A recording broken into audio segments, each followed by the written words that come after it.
And Dr. Wolff, let me just say in advance, I know your expertise is economics, but I think you have a right to speak on this as a human being, as an American. I'm sure you've seen the recent current events, the actions of ICE, and in particular, that tragedy that occurred in Minneapolis. I believe it was Renee Nicole Good who was shot in Minneapolis by an ICE agent. And I just wanted to know if you wouldn't mind just sharing your thoughts on the actions that the Department of Homeland Security and ICE are taking in our nation right now. Well, sure. It's crystal clear to me that ICE is part of a program in which this government organizes its own unique army. It is not comfortable for them to rely on the existing police who come out of the existing American history, whether it's state police or local police or FBI or any. They want to start from scratch a whole new police apparatus that they fund and that they control and that they recruit. And that's what they've done.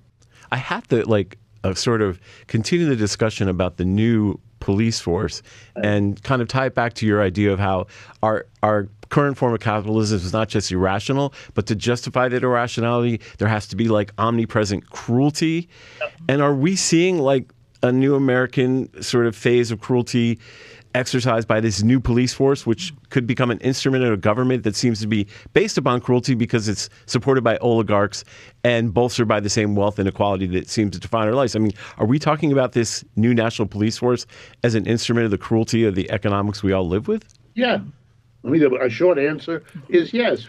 I mean, there's some intermediate steps, For example, Mr. Trump, at the end of last year, was given to saying that this year, 2026, they would go after people who were un-American. And then he listed, they were anti-Christian, they were anti-capitalist. Whoa. That's not the First Amendment. Yeah, to be anti-capitalist, to be a critic of capitalism is, in their minds, tantamount to a betrayal of the United States. That's the end of any kind of free speech. And how are they going to enforce that? Well, they have their police department. They can't rely on the local police. If you go to the cities where ICE has been, there's lots of bad blood between ICE and the local police, the local mayor, the local elected representative. We don't want you. The Supreme Court took them out of Chicago in part because there were pitched battles in the streets of Chicago in which large numbers of people, not immigrants themselves, didn't want this police. This is an occupational force. Yeah. It's going to evolve. It's going to evolve, right? People look at it in the way that Venezuelans will look at American troops if they are landed there. It's the way Iraqis looked at American troops when they were there, or Afghanistani troops, Afghanistani people against the American troops. It's an occupational force, which it is.